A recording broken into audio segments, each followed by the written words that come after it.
Sejarah Pancasila. Pancasila menjadi ideologi dan dasar negara Indonesia yang menjadi penyemangat dalam perjuangan rakyat Indonesia. Mari kenali lebih dalam mengenai sejarah Pancasila melalui presentasi ini. Latar belakang Pancasila. Yang pertama, masa kolonial. Indonesia merasakan masa penjajahan Belanda dengan sistem tanam paksa yang tersebar luas. Kedua, tahun 1928, Kongres Pemuda II bertemakan Sumpah Pemuda yang mempersatukan Indonesia menjadi satu kesatuan demi melepaskan diri dari penjajahan. Yang ketiga, ada masa revolusi, memperjuangkan kemerdekaan Indonesia dari Belanda dan menentukan nilai-nilai kebangsaan yang menjadi dasar negara, yaitu Pancasila. Nah, bisa kita lihat Pancasila memiliki makna dan tujuan yang bisa teman-teman baca sendiri. Sidang BPUPKI 1 dan 2. Sidang BPUPKI 1 dilaksanakan pada tanggal 29 Mei 1945 sampai 1 Juni 1945 untuk membahas hal-hal persiapan kemerdekaan. Sedangkan sidang BPUPKI kedua diselenggarakan pada tanggal 10 Juli 1945 sampai pada tanggal 17 Juli 1945 yang membahas rancangan Pancasila. Sidang PPKI tanggal 18 Agustus 1945. Keputusan PPKI menyetujui teks proklamasi yang dibacakan oleh Soekarno dan Muhammad Hatta.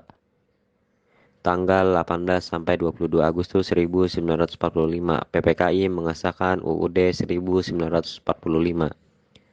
18 Agustus 1945 sampai 12 November 1945, dibentuknya Badan-Badan Negara dan Tentara Nasional Indonesia.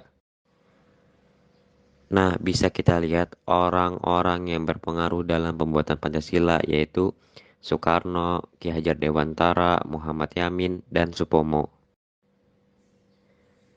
Nah, bisa teman-teman lihat isi dan arti Pancasila dari sila pertama sampai sila kelima. Sejarah perumusan Pancasila. Yang pertama, tanggal 28 Mei 1945. BPUPKI membentuk Panitia Persiapan Penyempurnaan Naskah Proklamasi (PPPNP) yang bertugas menyusun teks pada naskah proklamasi dan rancangan Pancasila. Yang kedua, tanggal 1 Juni 1945, PPPNP menghasilkan 4 rancangan Pancasila dan diserahkan kepada BPUPKI. Yang ketiga, pada tanggal 18 Agustus 1945, PPKI menetapkan Pancasila sebagai dasar negara Republik Indonesia. Implementasi Pancasila dalam kehidupan berbangsa dan bernegara. Yang pertama di pemerintahan, yang kedua di pendidikan, yang ketiga di sosial. Nah, teman-teman bisa baca sendiri dan lihat. Dalam menegakkan Pancasila pasti memiliki tantangan, yaitu yang pertama ada korupsi dan kolusi. Korupsi dan kolusi dapat menghambat proses keterwujudan dari nilai-nilai Pancasila. Terorisme merupakan bentuk upaya untuk mengganggu dan menghancurkan nilai-nilai yang dianut oleh bangsa Indonesia termasuk Pancasila. Perbedaan pemahaman, pandangan yang berbeda terkait Pancasila, cara pandang agama, dan kebudayaan dapat menjadi tantangan tersendiri. Pancasila sebagai identitas bangsa dan visi ke depan. Identitas bangsa. Pancasila memperlihatkan identitas bangsa Indonesia yang mencakup prinsip-prinsip yang mengajarkan kebaikan, toleransi, dan keadilan sosial. Sedangkan visi ke depan, sebagai visi ke depan, Pancasila perlu dijadikan pedoman untuk membentuk Indonesia yang lebih adil dan sejahtera.